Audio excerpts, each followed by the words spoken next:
ಐತೇನಮ್ಮ? ಸರಿ, ಹಂಗಾದ್ರೆ ನಿನ್ನ ಹೆಸರೇನು ಹೇಳು. ಹಾಂ, ನಿನ್ನ ಹೆಸರು ಹೇಳಮ್ಮ. ನಿನ್ನ ಗಂಡನ ಹೆಸರು ಹೇಳ್ತೀಯಲ್ಲ. ಅಪಾಯಿಂಟ್ಮೆಂಟ್ನಾಗ ಯಾರ ಹೆಸರು ಇರ್ತದೆ ಅವ್ರ ಹೆಸರು ಹೇಳ್ಬೇಕು, ನಿನ್ನ ಗಂಡನ ಹೆಸರಲ್ಲ. ಫಸ್ಟ್ನೇ ಸರಿ ಏನಮ್ಮ ಬಂದಿರೋದು?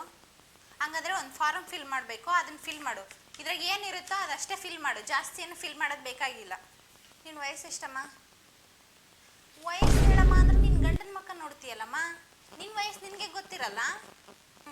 ಆಯಿತು. ವಿಶಾಲಾಕ್ಷಿ, ವಿಶಾಲಾಕ್ಷಿ, ಯಾರಮ್ಮ ಅಲ್ಲಿ? ವಿಶಾಲಾಕ್ಷಿ, ಬಾಮ್ಮ ಇಲ್ಲಿ. ಡಾಕ್ಟ್ರ್ ಹತ್ರ ಹೋಗಿ ಬಂದೇನಮ್ಮ. ನಿನ್ನ ಫೋನ್ ನಂಬರ್ ಹೇಳ. ಹಂಗಾದ್ರೆ ನಿನ್ನ ಫೋನ್ ನಂಬರ್ ಹೇಳಮ್ಮ, ಅವ್ರ ಫೋನ್ ನಂಬರ್ ಅಲ್ಲ. ಡಾಕ್ಟ್ರು ಫೋನ್ ಮಾಡೋದು ನಿನಗೆ, ಅವ್ರಿಗಲ್ಲ. ನಿನ್ನ ಫೀಸು 500 ರೂಪಾಯಿ ಆಯಿತು. ಇಲ್ಲಿ UPI ID ಐತಿ, ಪೇ ಮಾಡು. ಕ್ಯಾಶ್ ಆದರೂ ಕೊಡು, ಅದನ್ನಾದರೂ ಮಾಡು. ಬೇಗ ಮಾಡಮ್ಮ, ಟೈಮ್ ಆಗುತ್ತೆ. ಏನಮ್ಮ? ಯಾರಮ್ಮ ಅಲ್ಲಿ?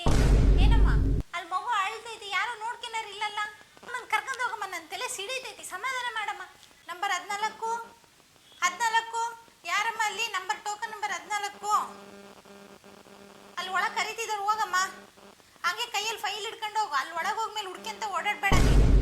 ಏನಮ್ಮ? ಆಯ್ತಲ್ಲ ನಿಂದು ಇವಾಗ 14 ಅಲ್ವಾ? ತಗೋ ನಿನ್ನ ಚೀಟಿ ಇದು. ಅಲ್ಲಿ ಮುಂದೆ ಮೆಡಿಕಲ್ ಶಾಪ್ ಇದೆ, ಹೋಗಿ ಗುಳಿಗೆ ತಗೊಂಡು ಇಲ್ಲಿಗೆ ಬಾ. ನಾನು ಯಾವಾಗ ತಗೋಬೇಕಂತ ಹೇಳ್ತೀನಿ.